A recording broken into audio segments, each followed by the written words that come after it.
श्री ओम नमः सिद्धेभ्यः। जय श्री ओम नमः सिद्धेभ्यः। सर्वमंगलमांगल्यं सर्वकल्याणकारकं प्रधानं सर्वधर्माणां जैनं जयतु शासनं जैनं जयतु शासनं। पंच परमेष्टि भगवान की, आचार्य श्री गुरुवर कुंद कुंद महाराज की, आचार्य श्री गुरुवर विद्यासागर महाराज। बोलिए परम पूज्य जगत पिंड व्यापक श्रवण मुनि पुंगव श्री सुधा सागर जी महाराज की, समस्त आचार्य संघ की।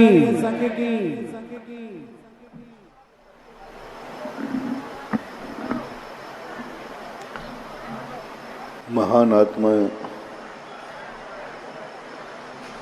जब स्वयं महान बनती हैं, न जाने उनकी छाया में और कितनी आत्माएं महान बन जाती हैं। महान आत्माएं जिस रास्ते पर चलती हैं वो तो मंजिल पा ही जाती हैं, लेकिन न जाने कितने राहगीरों को, भटकों को वो रास्ता बना के जाती है। महान आत्माएं जहां से गुजर जाती हैं वह रास्ता न जाने कितने लोगों के लिए मंजिल तक पहुंचा देता है। यदि ये महान आत्माएं न चलती तो दुनिया में दूसरों में रास्ता बनाने की ताकत नहीं है। मंजिल पे पहुंचना अलग चीज है और रास्ता खोजना अलग चीज है, रास्ता बनाना अलग चीज है। मंजिल पे तो सब जाना चाहते हैं, मोक्ष जब जाना चाहते, लेकिन कैसे जाऊं, कहां से जाऊं, कब जाऊं, ये इसमें किम कर्तव्य विमूढ़ है व्यक्ति। हर व्यक्ति धनवान बनना चाहता है, लेकिन मैं धनवान कैसे बनूं, इसके संबंध में नहीं सोच पा रहा। हर व्यक्ति सुखी होना चाहता है, ये बताने की जरूरत नहीं है, लेकिन सुखी कैसे हुआ जाता है इसके लिए दिमाग काम नहीं करता। ना जाने कितनी इच्छाएं हैं तुम्हारी, अच्छी इच्छाएं, लेकिन तुम इन इच्छाओं की पूर्ति नहीं कर पा रहे, क्योंकि कैसे पूर्ति करो दिमाग काम नहीं कर रहा। सब व्यापार करना चाहते, अच्छी इनकम चाहते, लेकिन कैसे करो व्यापार, कैसे इनकम कराओ, कैसे अपने जीवन को अमर बनाओ। बस यहीं से शुरुआत होती है भगवान की, गुरु की, किसी महान गार्जियन की। क्योंकि वह जब तक किसी का साथ नहीं लेगा, कौन बताएगा कि चौराहों पर रास्ता कौन है। जब कोई एक महान आत्मा जिसने सबसे बड़ी शक्ति हासिल की हो, मंजिल पर पहुंचने की नहीं, रास्ता बनाने की, जिसने ऐसी कला आ गई, शक्ति आ गई कि वो जहां से गुजरेंगे वहीं से रास्ता बन जाएगा। जो सत्य है वह नहीं, वो जो बोलेंगे वह सत्य बन जाएगा, सत्य ही निकलेगा। मैंने अभी एक दिन लाखा भवन में प्रवचन में कहा था, साधना वह नहीं है जो सत्य है मैंने जान लिया, अतिशय वह नहीं है जो सत्य है वो मैंने पहचान लिया, महानता वह नहीं है कि हमने महान वस्तु को पा लिया, पथिक वह नहीं है जिसने रास्ता खोज लिया, बल्कि चमत्कार क्या है। दो प्रकार के लोग होते हैं, एक सत्य को पाकर के अपने जीवन को सत्यमय बना देते हैं। रास्ता मिलते ही वो रास्ते पर चल पड़ते हैं। उनके जीवन में कोई अच्छा निमित्त मिला और उसको वो स्वीकार कर लेते हैं। सुबह हुआ तो आंख खोल लेते हैं क्योंकि सुबह हो गया। गुरु मिले तो वो सद्ज्ञान को प्राप्त कर लेते हैं।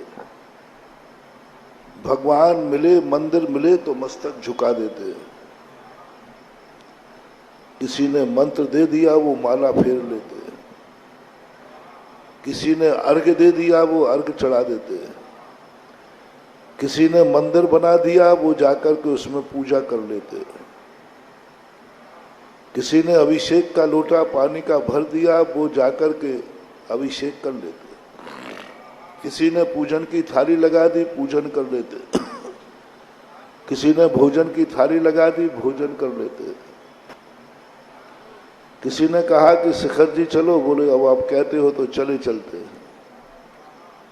स्वयं का उनका कुछ भी नहीं रहता। स्वयं का कुछ नहीं रहता, कोई साधना तपस्या नहीं। 90% लोगों का यही स्थिति चल रही है। जिंदगी का कुछ मजा नहीं आ रहा है।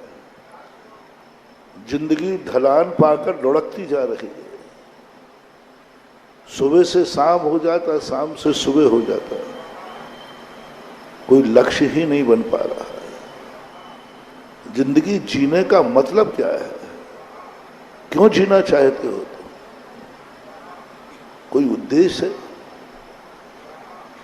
सुबह उठे थे तो क्या कोई उद्देश्य बनाया था कि आज दिन में मैं कुछ ऐसा करके आऊंगा?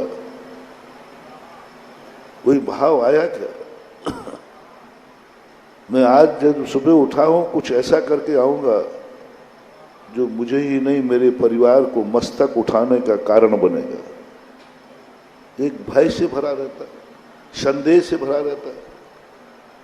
बाजार में जाते किसी काम के लिए हैं और कर कुछ बैठते हैं। 24 घंटे में यही चलता है। रात निकलती है, सोते हैं। क्यों सोना चाहते हो? सोने का मतलब क्या है? खाने का मतलब क्या है? जिंदगी को जहां ढाल मिल रहा है लुढ़क जाता है। दुश्मन मिला क्रोध कर लेता। दुश्मन सामने दिख जाए तो गुस्सा आ जाता। गुस्सा करने का भाव नहीं था, लेकिन दुश्मन दिख गया, क्रोध आ गया। कोई अपना प्रियजन मिल गया तो राग हो गया। एक कठपुतली बन के रह गई है ये। देखना 24 घंटे में तुम ओरिजिनल पोज क्या है। कल शाम को स्वाध्याय में निकला दोपहर में कि अमृतचंद सूरी पूछते हैं कि तू अपना आपका बता, तू कौन है? पिताजी आ गए तो अनुभव होता है मैं इनका बेटा हूं। इसमें क्या आनंद है? पिताजी मर गए तो बेटे का आनंद खत्म। अब कौन बेटा कहेगा? वो तो पिताजी के अधीन है। पिताजी का बेटा, एक आनंद की लहर आई, मेरे बाप ने पुकारा है। पराधीन। भाई आ गया तो भाई ने कह दिया, बहन आई तो बहन ने भैया कह दिया, पत्नी आई उसने पति कह दिया, गुरु आए उसने भक्त कह दिया, भगवान में पहुंचे। तुम स्वयं में क्या हो? सारे टाइटल हमारे पास जितने सुख के हैं सब पराधीन, सब पराधीन। तुम्हारा ओरिजिनल पोज क्या है? तुम क्या हो? पूज्यवर कार्तिकेय स्वामी ने कहा कि एक मिनट जिन जिन के कारण से तुम सुखी हो, एक मिनट तुम उन सबको हटा दो। माँ बाप मर चुके, भाई बन चुके, पत्नी मर चुकी, धन दौलत लुट चुका, मकान सब खत्म हो गया। एक चौराहे पर तुम खड़े हो। तुम्हारा दुख, तुम्हारा सुख निर्णय करो। जो तुम्हें सुख था वो तुम्हारे कारण नहीं था, वो उन सबके कारण था। एक मिनट को वो सब खत्म हो गए, तुम दुखी हो गए, तुम अनाथ हो गए। तुम जिंदा होते हुए भी तुम अनाथ हो गए। तुम जीवित होते हुए तुम कहते अब तो कुछ बचा ही नहीं। मैं क्या बचा है? तुम तो बचे हो भाई। और कहता कुछ नहीं बचा। कितनी बड़ी मूर्खता है। देखो, जब सब लोग लुट जाए पिट जाए तब तुम्हें कि अब तुम्हारा कुछ बचा ही नहीं है। अरे कहां नहीं बचा? तू खुद तो बचा है। यानी सारी दुनिया की कीमत एक तरफ और स्वयं की कीमत जीरो। जीरो। स्वयं कुछ भी नहीं है, मैं कुछ भी नहीं बचा। बस इसी के लिए साधना और चमत्कार किए जाते हैं कि सारी दुनिया मेरा साथ छोड़ दे लेकिन मैं दुखी नहीं होऊंगा, क्योंकि मैं स्वयं तो हूं ना। मैं तो हूं। अभी क्या चिंता की बात है? बाप ही तो मरा है, धनी तो छूटा है, मकान ही तो गया है। मैं तो हूं ना। मैं तो हूं। जब सब कुछ लुट जाने के बाद ऐसे तुम नहीं कर पाओगे। कई बार ध्यान करो, आपने देखा होगा कि हम लोग आपसे कहते हैं कि साथ में सोते समय भावना भाया करो, मेरा कुछ नहीं, आत्मा के अलावा कुछ नहीं। देखो तो सही, मंदिर में जाके हम लोग निश्चय ही कहलवाते हैं। उसका अर्थ है कि तुम थोड़ी देर के लिए समस्त पदार्थों के सद्भाव में आनंद मान रहे थे, इनको छोड़ के आनंद देख कितना है। 1 घंटे के लिए से छोड़ दो मंदिर में मेरा सब, कोई किसी में कुछ भी नहीं है, उसका आनंद देखो। ध्यान में बैठते समय सोचो सब कुछ खत्म। हम साधुओं के लिए महावीर स्वामी ने यही सबसे बड़ी बात कही कि जिन जिन चीजों के संबंध में ये संसारी व्यक्ति सुखी हैं, उन सब चीजों को छोड़ करके तुम उनसे ज्यादा सुखी होकर दिखाओ दुनिया को। और लिस्ट बना के दी कि इन कारणों से ये सुखी होते हैं। इनके पास माँ बाप की छाया है, बड़े खुश है, हमारा बाप जिंदा है। महावीर ने अपने निकटवर्ती फॉलोवर से कहा, तू माँ बाप को छोड़ करके सुखी होके दिखा। तुम सुखी कब हो? मम्मी पापा है ना, उनकी गोदी है, उनका दुलार है, उनका प्यार है, बड़ा आनंद आता था। अरे हमारे मम्मी पापा घर में, कोई कुछ कहता भी है, अरे कोई चिंता नहीं है, मम्मी पापा तो है ना। है ना, सारा आनंद तुम्हारा किस पे है? महावीर ने कहा तुम एक ऐसी साधना करो, तुम एक ऐसा चमत्कार करो, तुम एक ऐसे रास्ते पे चलो जहां माँ बाप नहीं होंगे, और तुम्हें आनंद इतना लेना है कि माँ बाप की छाया में बैठने वाले बालक से ज्यादा आनंद माँ बाप के बिना भी है, ये तुम्हें दिखाना है और अनुभव करो। इनका आनंद है परिवार के साथ। हमारा सब परिवार हरा भरा है, पति है, पिता है। महावीर ने कहा तुम बिना पत्नी बिना पति के इनसे भी कई गुना आनंदित होकर दिखाओ। इनका हवेली बन जाती है, मकान बन जाता है, खुश हो जाते हैं, आनंद ही आनंद। अपने पास मकान है भरा। महावीर ने निकटवर्ती कहा देखो ये क्यों हंस रहा है, क्योंकि इसके आज मकान का नागल है ना, और बहुत बढ़िया कोठी बनाई है, बिल्कुल गोल बाजार में चारों, बिल्कुल बढ़िया।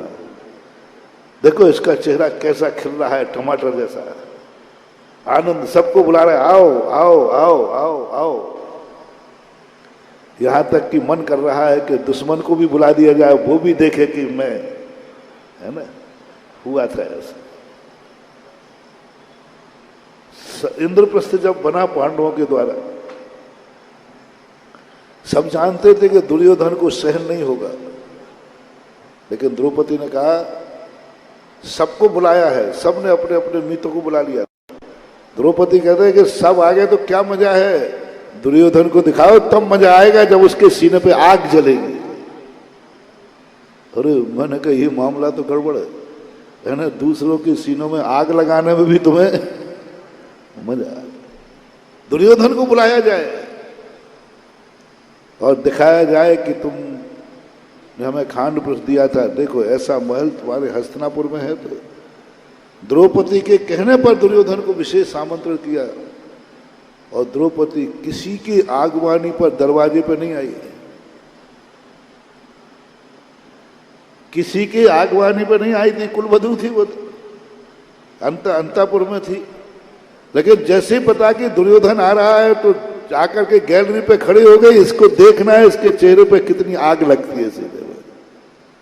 यानी उसके पीहर वाले आए द्रुपद से, पिताजी आए द्रुपद, गंधार गंधार सब कुछ आ गए, सारी दुनिया आई, लेकिन द्रौपदी किसी को देखने नहीं आई।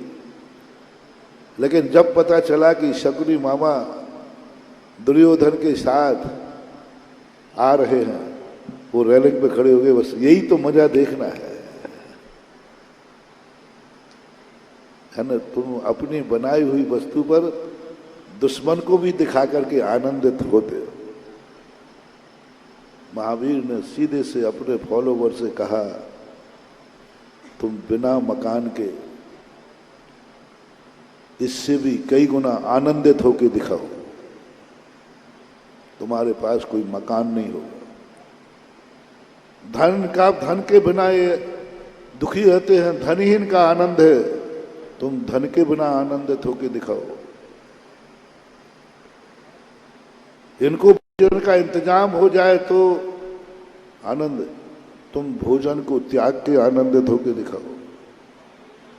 इनको अच्छे कपड़े मिल जाए तो ये आनंदित होते हैं, मन माफिक ड्रेस मिल जाए तो उस दिन तुम चौराहे से गुजरते हो, आज कोई ड्रेस पहनी है। महावीर ने अपने लोगों से कहा, देख कितना खुश हो रहा है शेरवानी पहन करके, देखा क्या बढ़िया शूटिंग एंड शर्टिंग। धीरे से कान में अपने भक्त से कहा, दिखा बिना कपड़ों के आनंद। इन्हें कपड़े पहनने के बाद आनंद आ रहा है, तू सारे कपड़े फेंक दे, आनंद के कपड़ों से भी कई गुना आनंद है दिगंबर धराधर। करके दुनिया के सामने खड़ा कर दिया। बाद में उसके बाद तुम्हारा सबसे बड़ा राग होता है महिला पुरुष सबके बाल, कटिंग बढ़िया होना चाहिए, उसी से तो जमते हमारा। महिलाओं की शोभा भी और तुम्हारी शोभा भी। ढूंढते रहते हो कि बालों की नई कटिंग कौन सी है। हाँ, बालों पर इतराता यूं करते थे। महावीर ने कहा कि जिन बालों पर ये इतरा रहे हैं, जिन बालों को ये संभाल रहे हैं, जिन बालों से इतना राग कर रहे हैं, नाना प्रकार के तेल ढूंढ रहे हैं, और यदि गंजा हो रहा है तो वो बिग ढूंढ रहा है। जिन बालों से इनको राग है, उन बालों को घास की तरह उखाड़ के फेंक दे और दिखाए इनको कि बाल रखने में आनंद ज्यादा है कि बालों को उखाड़ने में आनंद ज्यादा है। केस लॉन्च करा दिए। सर्दी में यदि तुम्हारे लिए रजाई न मिले तो तुम दुर्भाग्यशाली मानते हो। और महावीर ने कहा, ठंड के दिन में तू रजाई के बिना अपने आप को ऐसा दिखा कि इनसे बड़ा भाग्यवान कोई नहीं। एक टाइम भोजन करा दिया। यदि तुम्हारी जिंदगी में ऐसा आ जाए कि तुम्हारे पास खाने को एक टाइम लायक ही बचे, तो सुख से खाओगे कि दुख से? अरे महाराज जी क्या कीमत है 2 टाइम की। महावीर ने कहा, ये 2 टाइम की रोटियों के लिए रो रहे हैं, तू सारे टाइम छोड़ करके एक टाइम में रोटी का खा के आनंदित होके दिखा, और उसमें भी 32 संतरा है। क्या गजब! गिन गिन कर से, जैसे महावीर लिस्ट बना के बैठे हो ना, संसारी व्यक्ति को जिन जिन चीजों में आनंद है, उन सब चीजों के बिना तू आनंदित होके दिखा। सब तरफ से मुनि की सारी 24 घंटे की चर्या देखना। यदि ये चर्या ग्रस्त की हो जाए तो रो पड़ेगा, सुसाइड कर लेगा। लेकिन मुनिराज बोलो, तुम्हारे पास सब कुछ है, सब कुछ है, तुम ज्यादा सुखी हो या मैं ज्यादा सुखी हूं? आप लोग बोलो। मैं बोलूंगा तो मियां मिट्ठू कहलाऊंगा। हैं? आपका यहां आना बता रहा है कि मैं सुखी हूं। मजा कहा ना जाए इस कंगाली का, लेकिन वो कंगाली ऐसी बने जो आनंद से भर जाए। छोड़ने वाला अपने आप को भाग्यशाली माने। तुम्हारी चीज जैसे जैसे छूटती है तुम भाग्य को कोसते हो, और ज्ञानी व्यक्ति की जैसे जैसे चीज छूटती है वो अपने सौभाग्य की सराहना करता है। ज्ञानी और अज्ञानी का लक्षण समझ लेना। जब कोई वस्तु तुम्हारे हाथ से छूटने लग जाए तुम्हें कैसा लग रहा है? कैसा लग रहा है? यदि दुख लगने लग जाए समझ लेना अभी तुम्हारा संसार बहुत लंबा है। और ये अनुभूति हो जाए कि चलो मैं राग नहीं छोड़ पा रहा था, एक काम छूट गया। एक घर में एक चोर घुसा और देवताओं के द्वारा परीक्षा थी कि ये बहुत बैरागी है, लेकिन उसके मन में मकान के प्रति, धन दौलत के प्रति बहुत राग था। सबसे ज्यादा वो धन से राग करता था, क्योंकि पसीने से कमाया था। वो दीक्षा लेना चाह रहा था, लेना, लेकिन वो सोच रहा था कि मैंने इतनी मेहनत से कमाया है धन, इसको कैसे छोड़ जाऊं। कर्म ने कहा कि ये धन के राग के कारण नहीं छोड़ पा रहा है, वास्तविक रूप से ज्ञानी है कि नहीं। एक चोर गया, पूरी तिजोरी उठा के ले आया, धन ले गया। सुबह उसने देखा कि सब कुछ चला गया। लोग इकट्ठे हो गए। लोगों ने कहा चलो चोर की रिपोर्ट लिखाओ। उसने कहा नहीं, मैं उस चोर को ढूंढ करके उसके पैर छूना चाहता हूं, उसको जय जिदन करना चाहता हूं कि जो राग मैं वर्षों से छोड़ पा रहा था, आज वो राग छोड़ा दिया और वो बाजार श्रीफल लेके पहुंचा गुरु के पास। गुरु महाराज दीक्षा दो। बोले क्यों? पहले तो मैंने कहा था। बोले जिस कारण से नहीं ले रहा था वो चोर ले गया, अब मुझे दीक्षा दो। अब मुझे दुख हुआ कि खुशी हुई। ज्ञानी का थर्मामीटर दे रहा हूं, और आज आप ऐसे उल्टे सीधे। यही थर्मामीटर है। संसार के विषय कसाय छूट जाए, परिग्रह आदि छूट जाए तो खुशी होना चाहिए, या दुख हो रहा है तो अभी संसार बहुत बाकी है, और खुशी हो रही है चलो अच्छा हुआ राग नहीं छूट रहा था, ले गया वो, अब मैं शांति के साथ सो सकूंगा। इसी धन के कारण तो नहीं सो पा रहा, इसी कारण से तो मैं मोक्ष मार्ग पर नहीं बढ़ रहा। आज ये हमारे लिए बहुत बड़ी चीज हो गई और वो मोक्ष मार्ग पर चला, और आज मैं सबसे छूट करके मैं अकेला बचा हूं। यही तो कुंद कुंद भगवान कहते थे, एक क्षण को एकत्व विभक्त की कर ले, कोई मेरा नहीं है, मैं कुछ भी मेरा नहीं। अंत में तो महावीर स्वामी ने ये तक कह दिया हम लोगों से, अब मैं भी नहीं, तू मुझे छोड़ दे।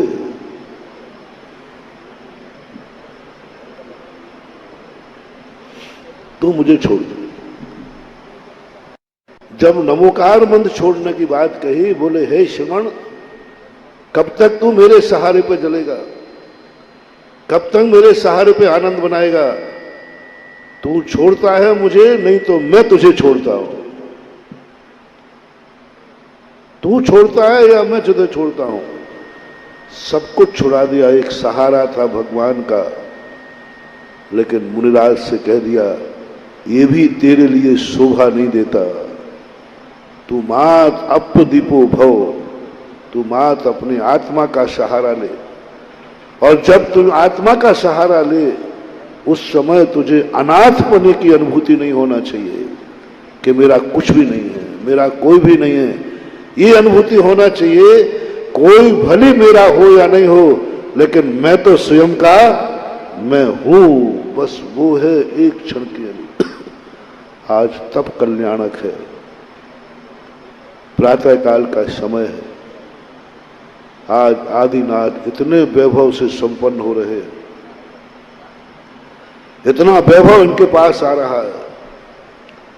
सारी दुनिया के संरक्षक है, सारी दुनिया दुखी है।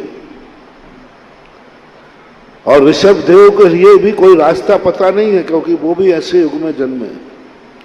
लेकिन जो प्रवचन के प्रारंभ में कहा था, महान आत्माएं सत्य को पाकर के सुखी नहीं होती हैं, महान आत्माएं भगवान को पाकर सुखी नहीं होती है, महान आत्माएं गुरु को पाकर सुखी नहीं होती हैं, महान आत्माएं सच्चे रास्ते पर चलकर सुखी नहीं होती हैं।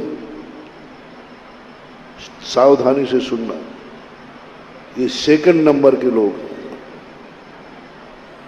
जो सत्य को पाकर के सत्य में ढल जाते हैं।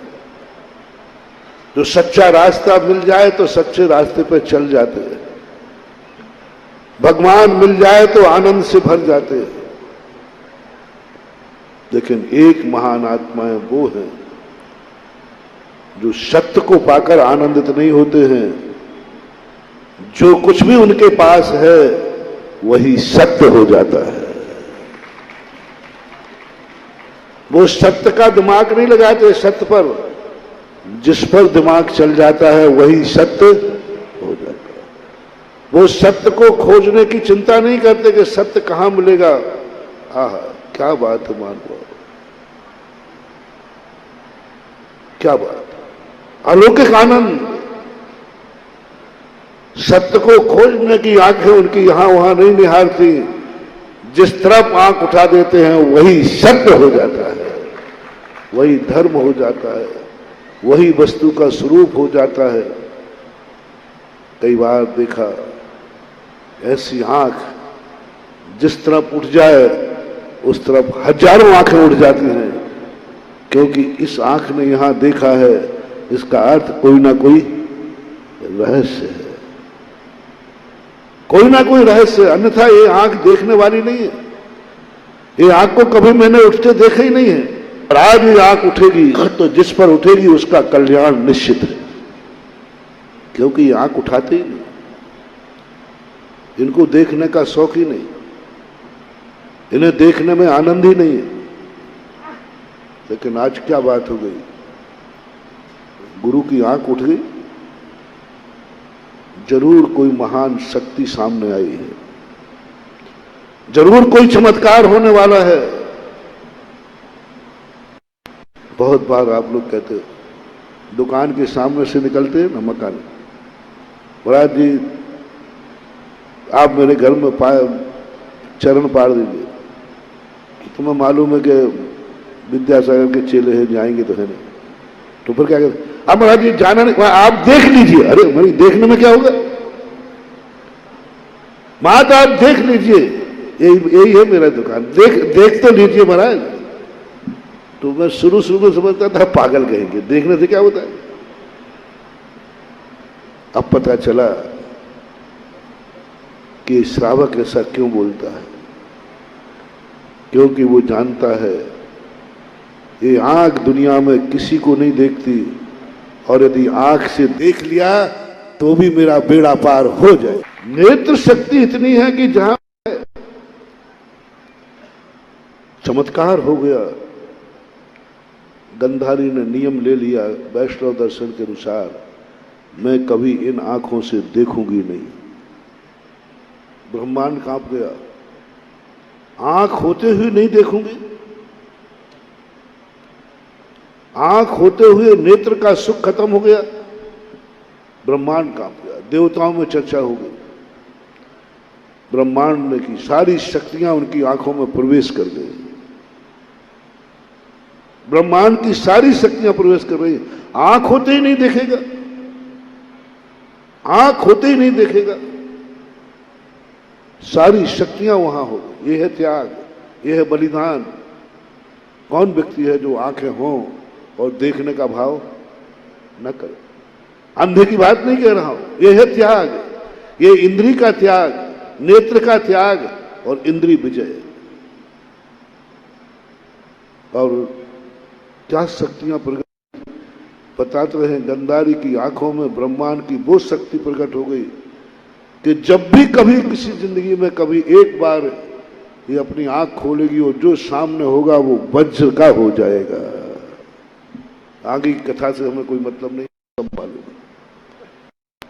एक बार देखेंगे जिसको, साधु के पास आंखें हैं, चलता फिरता है, फिर भी इधर उधर नहीं देखता है, किसका मान नहीं आ बात नहीं आता, बाजार में गुजरे और यहां वहां ना देखे,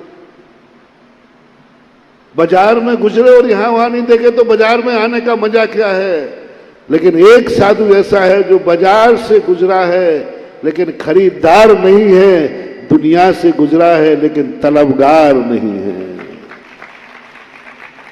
दुनिया में रहता है तलबगार नहीं है, बाजार से गुजरा है लेकिन खरीदार नहीं है, नीची गर्दन करके निकल जाता है। काय को निकले थे बाजार में, नासा दृष्टि करने में आनंद आता है। साधु सोचता है कि मैं जितना कम देखूं, मुझे कम देखने का मौका पड़े उतने ही मेरे भाग्य हैं। बस जैसे ये जब नासा दृष्टि होती है, जिस साधु की जितनी ज्यादा आंख खुली हुई रहती है, महानुभाव समझ लेना उस आंख में उतना ही चमत्कार और शक्ति होती है, शक्तियां आ जाती हैं। यदि कभी वो आंख उठ जाए, समझ लेना तुम्हारी फतेह हो गई, तुम्हारी फतेह हो गई, क्योंकि इस आंख ने इतनी ताकत आ गई, ये सत्य नहीं देखती, जिससे वही सत्य हो जाए। कानों को सत्य सुनाई पड़ेगा वो नहीं, कोई मंत्र कान में फूकेगा वो नहीं, एक कानों की तपस्या, एक कानों की साधना कि कान में जो भी आएगा वही मंत्र बन जाएगा। प्रवचन ही नहीं, प्रवचन ही नहीं, प्रवचन तो सत्य है, नमोकार मंत्र तो सत्य है। सत्य बात सुनकर तुमने स्वीकार कर लिया कि सत्य है। मैंने नमोकार मंत्र सुनाया तो तुमने तुरंत कहा कि नमोकार मंत्र सुन रहा हो, वो तो सत्य है, क्योंकि महाराज सुना रहे, महाराज को गलत सुनाते ही नहीं। ये तो महाराज की तपस्या है, महाराज की साधना है, ये तो गुरु की शपथकार है कि वो नमोकार मंत्र सुनाते हैं। तुम्हारे कान कुछ ऐसे हो जाए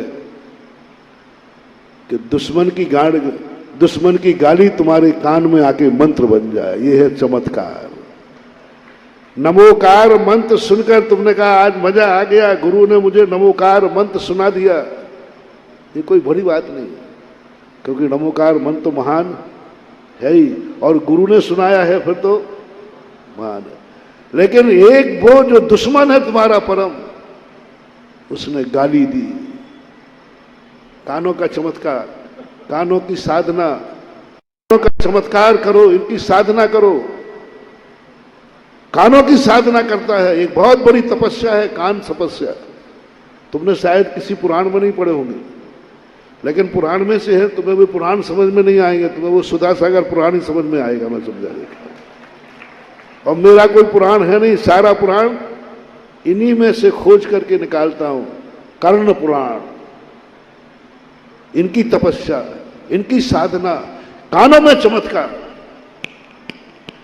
टनाटन जादूगर, कानों में चमत्कार, गुरु के नमोकार मंत्र में आनंद आ गया। नहीं, एक दुश्मन ने कहा, एक शब्द देता हूं तुम्हें, कानों का चमत्कार,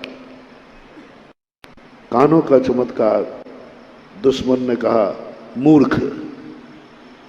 दुश्मन अच्छा तो बोलेंगे नहीं। सबने क्या सुना?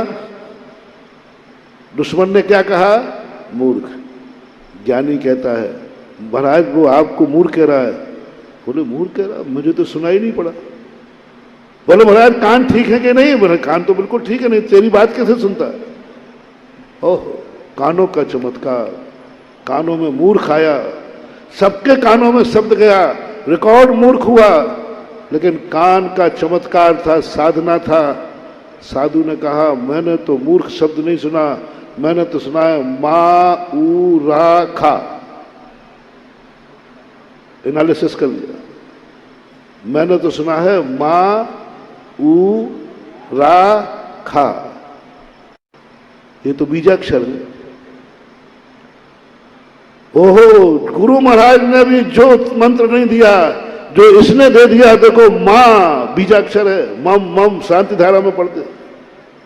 ओहो, मां ऊ रा खा, इन तीनों को मिला दो तो क्या हो गया? मूरख। और अलग कर दो तो, अलग कर दो तो बीजाक्षर है, और मिला दो तो गाली है।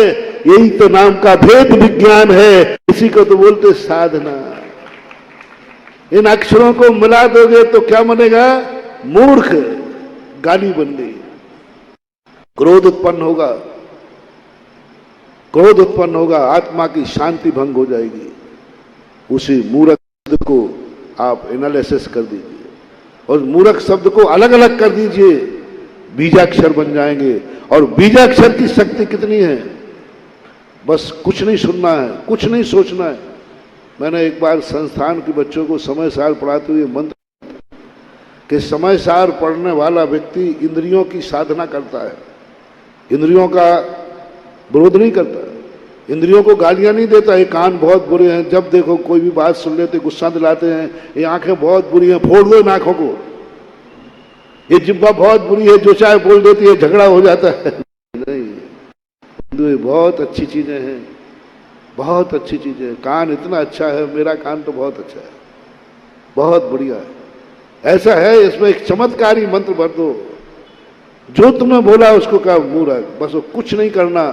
मंत्र दो, गुरु ने मैंने दिया, ओम ह्रीम मा ऊ राखाय नमः, बोलो ओम ह्रीम मा ऊ राखाय नमः, ओम ह्रीम मा ऊ राखाय नमः। मैं भी नमस्कार कर रहा हूं, तुम भी कर लो थोड़ा। पक्का मंत्र महान हुआ, ध्यान रखना। नमोकार मंत्र चमत्कारी है, क्योंकि नमोकार मंत्र तो उतना चमत्कारी नहीं है जितना ये है। कानों में जो आया, ओहो क्या बात है। दुश्मन ने पूछा क्या दिया था, बोले मैंने तो गाली दी थी। बोले वहां तो माला फिर रही है, वहां क्या हो रहा है? मन को आग लग जाएगी, गाली दी, मंत्र कैसे बन गया? तो यही तो कानों का चमत्कार है कि दुनिया गाली देती है और कान में जाके वो क्या बन जाता है? बताते मीरा को जहर दिया किसी ने, वो पी गई। लोगों ने कहा तुझे जहर दिया था, देने वाले ने कहा मैंने जहर दिया था। बोले तुमने दिया हुआ जहर, मैंने तो प्रसाद पिया था, प्रसाद कभी मारता नहीं। पति कहता मैंने तो नाग लाया था इस घड़े में, हार कैसे हो गया? नाग का हार क्या लाया था पति? नाग। और मनोवती ने निकाला तो क्या हो गया? चमत्कार। दुश्मन ने क्या दी थी? गाली। कान में आके क्या हो गई? ओम ह्रीम मा ऊ राखाय नमः। जिनको कई लोग कहते हैं महाराज जी कोई नया मंत्र दो, लो आज तप कल्याण के दिन सारे जगत के लिए नया मंत्र मिल रहा है। अन्नम च गुरुपदेशेन मा ऊ राखाय नमः, मा ऊ राखाय नमः। बोलो ओम ह्रीम मा ऊ राखाय नमः। अब इस मंत्र को ढूंढ लो, किसी पुराण में मिल जाए तो तुम इसकी माला फेरोगे ना, तो लोग पूछेंगे कौन से मंत्र की माला फेर रहा हो? तो बताओ मा ऊ राखाय ये फेर रहा हूं। बोले भैया ये मंत्र कहाँ मिला, कौन से शास्त्र में मिला, कहाँ मिला? बोले ये किसी भी शास्त्र में नहीं मिलेगा, ये तो उन कानों में जिन्होंने कानों को सिद्ध कर लिया है। ये कर्ण चमत्कार मंत्र है। मा ऊ राखाय, कानों की साधना। बोलो बना हुआ मंत्र था कि बन गया? तो बने हुए मंत्र तो हमने बहुत फेर लिए। ऐसा चमत्कार करो जो तुम्हारे कान में आए वही मंत्र बन जाए। इसका नाम है चित चमत्कार।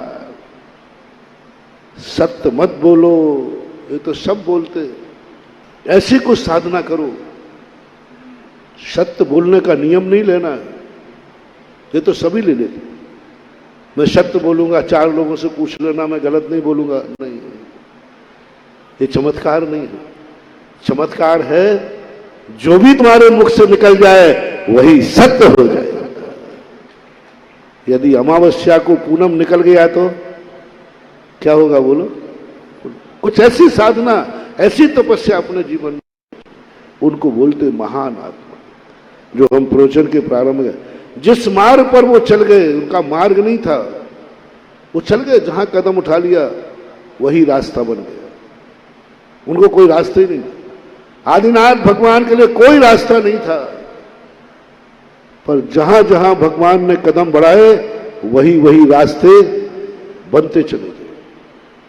संसार की तरफ मुड़े तो संसार का रास्ता बन गया, दोपहर में परमार्थ की तरफ मुड़ेंगे तो परमार्थ का रास्ता बन जाएगा। अभी प्रातःकाल संसार की तरफ मुड़े, कोई संसार नहीं था, कोई आजीविका नहीं थी, कोई मकान बना के नहीं जानता था, कोई कपड़े पहनना नहीं जानता था, कोई किस कुछ नहीं जानता था, क्योंकि भोग भूमि का काल था और भोग भूमि के काल में सब कुछ कल्प वृक्षों से मिलता था। लेकिन ऋषभ देव ने जब संसार की तरफ मुख मोड़ा, जो बात उन्होंने कही वही आजीविका का साधन। कोई तलवार चला के नहीं जानता था, उन्होंने तलवार सिखाया धर्म की रक्षा के लिए, वही मार्ग बन गया। षट कर्मों की वजह, कोई खेती करके नहीं जानता था, उन्होंने जो सिखाया आज तक लोग उसी प्रकार से खेती कर रहे हैं। व्यापार, सब कुछ, आज संसार में जितना सब कुछ है आज प्रातः काल की देन है। यदि ये तीर्थंकर ऋषभ देव, कई बार लोग पूछते हैं कि ऋषभ देव के ही पंचकल्याण क्यों मनाए जाते हैं, यहाँ तो 24 भगवानों के मनाना चाहिए। नहीं, ऋषभ देव के इतने उपकार हैं, इतने उपकार हैं कि उन उपकारों के लिए हम भूल नहीं सकते। आज जो कुछ भी दुनिया में दिख रहा है, इस सबके संस्थापक हैं ऋषभ देव। मकान तुम्हें दिख रहा है, मकान बना सब दिख रहा है कि ऋषभ देव वो ब्रह्मा हैं जिन्होंने हर दुनिया में जो कुछ तुम्हारे पास है, किसान के घर घर में आदिनाथ की फोटो होना चाहिए। किसानी सिखाने वाले कौन है? ये जैन धर्म से मतलब नहीं कह रहा हूं, मैं सरकार से कह रहा हूं। हर दुकान में आदिनाथ की फोटो होना चाहिए, क्योंकि व्यापार सिखाने वाले कौन है? हर खाती लोहार, इनके घर में आदिनाथ की फोटो होना चाहिए कि इनको सिखाने वाले कौन है? आदिनाथ। जितने भी जो कुछ व्यवस्था है पहने हो, इसके मूल संस्थापक कौन है? सबसे पहले किसने चलाया था? आदिनाथ। कपड़े सिलना किसने बनाया था? जो कुछ भी दुनिया में तुम्हारे पास, चाहे वो खाती का काम हो, चाहे मटके बनाने का काम बनाने, सब कुछ बनाने वाले दुनिया में हर में, विद्यालय में यदि है तो हर विद्यालय में आदिनाथ होना चाहिए, क्योंकि अक्षर और अंक विद्या किसने सिखाई? इतने उपकार आज सृष्टि इनके कारण है। यदि कृपा नहीं, ऋषभ देव कृपा नहीं करते, जंगलों में पशुओं जैसे पेड़ पौधे के छाले खा रहे होते, एक व्यवस्था नहीं होती। उन्होंने एक जीना सिखाया, सट सिखाया, और सट कर्म से यदि तुम्हारे पास आहार नहीं होता तो मुनिराज नहीं होते, मुनिराजों की आहारचर्या नहीं होती और मुनिराज ही समाप्त हो गए होते। आज जो कुछ भी अपने पास है सबके संस्थापक ऋषभ देव है। इसलिए उनका पंचांग बनाकर ये दिखाया जाता है। दिखाएंगे सठ कर्म व्यवस्था, दोपहर में दिखाएंगे ब्राह्मणी शुद्री के लिए अक्षर और ज्ञान विद्या देने वाले सारी चीजें। तो आज महानुभाव आप लोगों के लिए कुछ ऐसा करो, ऐसा स्मरण करो जिसमें तुम्हें आदिनाथ की छवि दिखने लग जाए। जो कुछ भी है, महिला रोटी बना रही तो रसोई में आदिनाथ भगवान, जब भी रोटी अच्छी बने कोई प्रशंसा करे कि तुमने बहुत अच्छा भोजन बनाया, एक नारियल आदिनाथ को चढ़ा देना कि आदिनाथ भगवान तुम्हारी बदौलत आज मेरे भोजन की प्रशंसा हो रही है। रसोई में आदिनाथ, रसोई में आदिनाथ। मकान जब तुम आगे बने तो आदिनाथ भगवान को श्रीफल चढ़ा देना। आज जो मेरा इतना अच्छा मकान बना है, यह कला किसने दी थी? आदिनाथ को खोजो वहां। आज मैं तुम लोगों से एक और तुम्हें परमार्थ की तरफ से मैंने कई बार तुम्हारे लिए शास्त्रोदय क्षेत्र के आदिनाथ भगवान की बात कही। आज भगवान राजगद्दी पर है, इसलिए संसार की चर्चा कर रहा हूं। जब भी तुम्हारे घर में कभी मकान बने, ध्यान रख लेना, इस मकान को बनाना किसने सिखाया था? आदिनाथ को। एक श्रीफल लेकर के शास्त्रोदय तीर्थ क्षेत्र आदिनाथ के पास चले जाना कि भगवान आपका उपकार है कि आज मेरा मकान बन गया। यदि आप नहीं सिखाते और ऐसा न कर पाओ तो तुम उपकारी को भूल जाओगे, तुम्हारे मकान, तुम्हारी जिंदगी नहीं रह पाओगे, तुम्हारे सामने ही बिकेगा, कर्जे में डूबोगे, तुम मरोगे तो बेटा बेचेगा, तुम्हारी पीढ़ियां उसमें नहीं रह पाएंगी। बनाया तुमने है, रहेगा दूसरा, क्योंकि तुम उपकारी को भूल गए। और तुम चाहते हो कि जो मकान मेरा बने इसमें 60 पीढ़ियां रहें, तो हमेशा जब भी रबुलपुर में कोई मकान बने, एक श्रीफल लेकर आदिनाथ को जरूर चढ़ा देना कि आप मेरे साथ। जब भी आप कोई व्यापार करो, जब भी कोई व्यापार करो, कोई फैक्ट्री खोलो, कुछ भी खोलो, मेरा सारे जबलपुर से कहना है, आज राज दरबार में ऋषभदेव के कारण तुरंत ये ध्यान रखना, ये व्यापार किसने सिखाया? ऋषभदेव का। उस दुकान, उस फैक्ट्री के नागल का एक श्रीफल लेकर चले जाना। हो सके तो उनके अभिषेक कर लेना, हो सके तो एक शांति धारा कर लेना, और शांति धारा करते समय भाव मात कर लेना, हे प्रभु आपकी माया जो आपने व्यापार सिखाया है वही व्यापार आज तक चल रहा है, और आपके बताए अनुसार मैंने भी एक छोटा सा व्यापार शुरू किया है। हम आज आपका आभार मानने आए हैं कि आपने जगत को व्यापार का उपदेश दिया, आज वही व्यापार हमें रोजी देगा, रोटी देगा, मेरे परिवार को सुखी करेगा।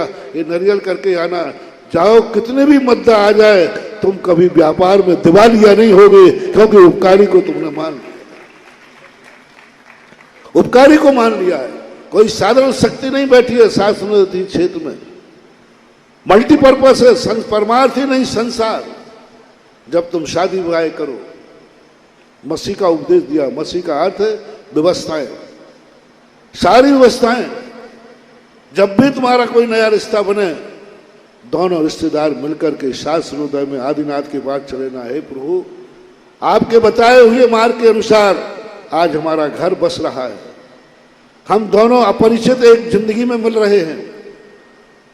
दो अपरिचित व्यक्ति इतने विश्वास के साथ मिलेंगे, ये कला प्रभु आपने सिखाई थी। मुझे आशीर्वाद दो, मैं आपके विश्वास को कायम रख सकूं, और जिंदगी के अंतिम श्वास तक हम दोनों आपके मार्ग का अनुकरण कर सके।